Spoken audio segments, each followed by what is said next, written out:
नमस्कार मित्रों, मेरे स्पिरिचुअल कनेक्ट पर आप सभी लोगों का हार्दिक अभिनंदन है। मित्रों, आज मैं आप लोगों को श्री विद्यापति जी के बारे में बताने वाली हूँ।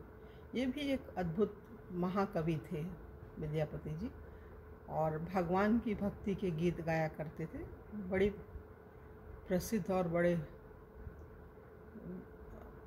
भाव विभोर हो करके अपना गायन करते थे और सभी लोग आनंदित होते थे इनके गीतों को सुनकर। मित्रों, तो चलिए हम लोग शुरू करते हैं श्री विद्यापति जी के बारे में। और उससे पहले एक अनुरोध मित्रों, यदि मेरे स्पिरिचुअल कनेक्ट को आप लोगों ने सब्सक्राइब न किया हो तो सब्सक्राइब कर लीजिए और ज़्यादा से ज़्यादा लोगों को शेयर भी कीजिए। मित्रों, तो चलिए हम लोग शुरू करते हैं महाकवि विद्यापति जी के बारे में।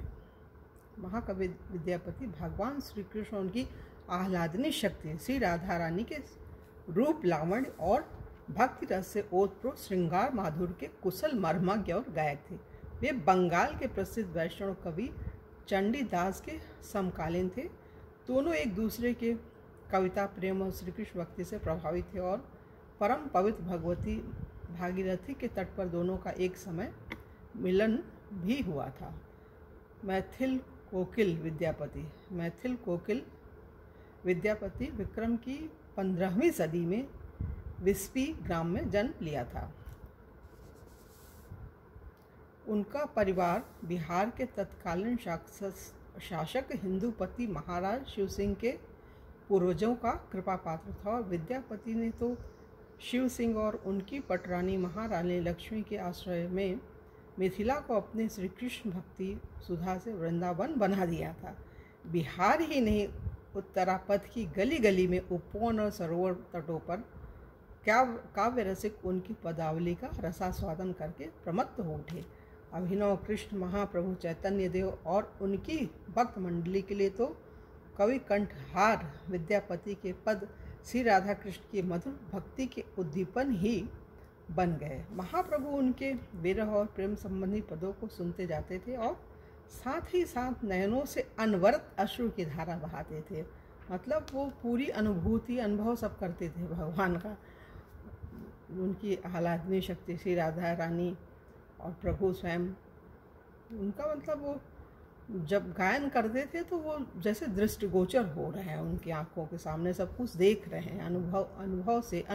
अनुभव जब अनुभूतियाँ, मतलब वो पूरे मन मस्तिष्क में उन्हीं की बातें चला करती थी और वो गाया करते थे और अश्रुधारा बहती थी उनके नेत्रों से।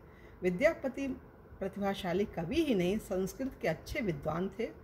श्रीमद् भागवत में उनकी बड़ी श्रद्धा थी। उन्होंने पाठ के लिए स्वयं अपने हाथ से उसकी एक प्रतिलिपि की थी।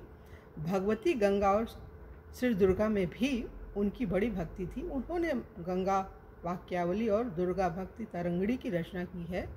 उन्होंने हिमाचल नंदिनी भगवती पार्वती का अपने पदों में कहीं कहीं सादर स्मरण किया है। शिव और पार्वती में उनकी अटल निष्ठा थी। उन्होंने एक स्थल पर कहा है, देखिए मित्रों, इसको सुनिए ध्यान से। हिमगिरी कुंवरी चरण हृदय धरी कवि विद्यापति भाखी। भगवान शिव की स्तुति में उन्होंने बहुत से पद लिखे हैं। बिहार में इन नाचारियों को लोग बड़े उत्साह से गाया करते हैं। ऐसा कहा जाता है कि विद्यापति की शिव भक्ति से प्रसन्न होकर भगवान भोलेनाथ ने अपना उगना नाम रखकर सेवक के वेश में उनको धन्य किया था। उगना नाम के सेवक बन के भगवान भोले स्वयं आए थे। वह प्रसंग इस प्रकार है। एक बार श्री विद्यापति जी के मन में एक सुयोग्य सेवक की अभिलाषा हुई। बस उसी क्षण एक गौरवर्ण व्यक्ति उनके पास आया और अपने को नौकर रख लेने की प्रार्थना करने लगा। उसके सुंदर स्वरूप और मधुर वचनों ने इनके मन को आकृष्ट कर लिया, अतः इन्होंने सहर्ष स्वीकृति दे दी। उसका नाम उगना था। उगना इनकी समस्त सेवाएं करता है। एक दिन ये उगना को साथ लिए कहीं जा रहे थे। मार्ग में इन्हें प्यास लगी, तब उगना को जल लाने को कहा। उगना थोड़ी ही दूर जाकर वृक्षों के झुरमुट में से लोटा भर लाया। इन्होंने जलपान किया तो गंगा जल का सा स्वाद आया। चकित हो गई, यहाँ गंगा जल कहाँ? पूछा तो उगना ने कहा, यहीं पास से ही लाया हूँ। उगना के उत्तर से उन्हें संतोष नहीं हुआ।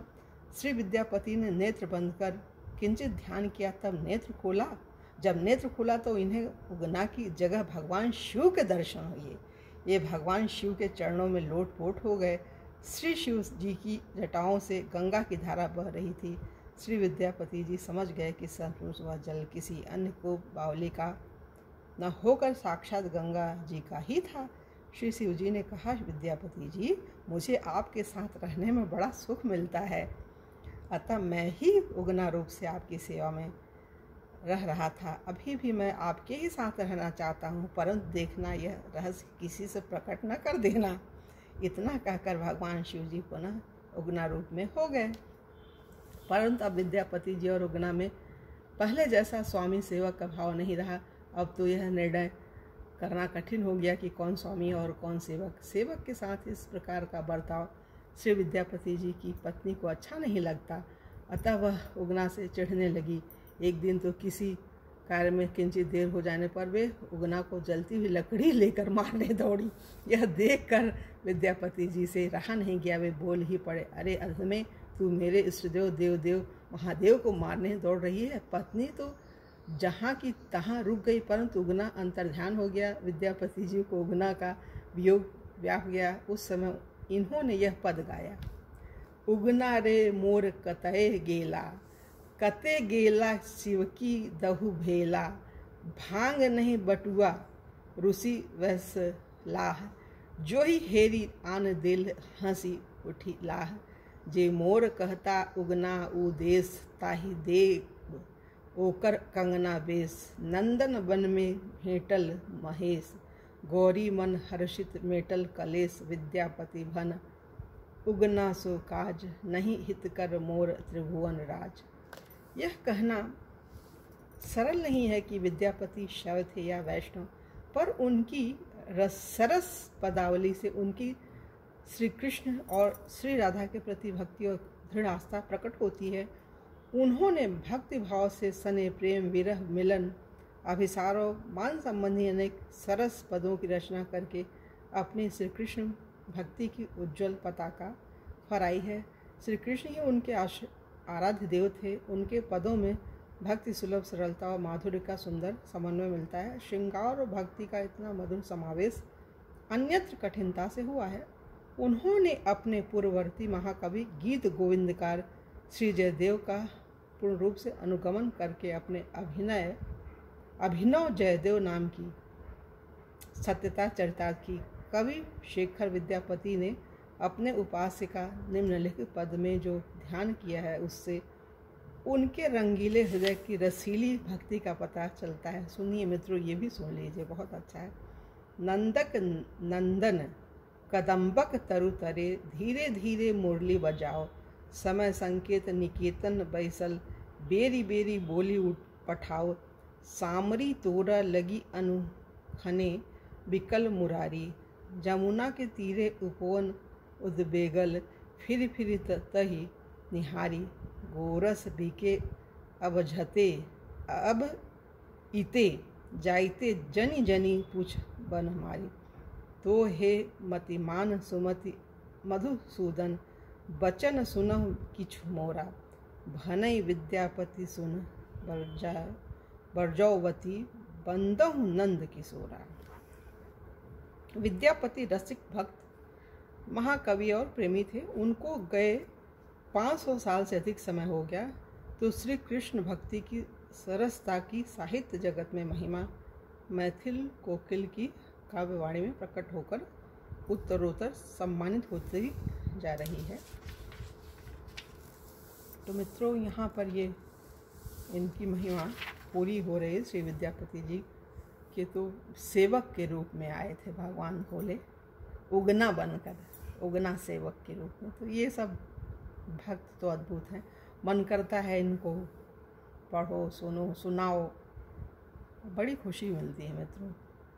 तो आप लोगों से एक अनुरोध है कि जैसे हम भक्ति की बातें बोल रहे हैं, भक्तमाल की कथा, तो आप लोग भी अपना दायित्व समझ करके इसको ज़्यादा से ज़्यादा लोगों को शेयर कीजिए मित्रों, जिससे सबका भला हो। और सब्सक्राइब ना किए हो तो सब्सक्राइब भी कर लीजिए इस चैनल को। तो चलिए अब यहीं पे अपनी वाणी को विराम दे रहे हैं। और आप लोगों से कल दूसरे वीडियो में किसी अन्य भक्त के बारे में चर्चा करेंगे। तब तक के लिए जय हिंद, जय भारत। ओम शांति, ओम शांति, ओम शांति।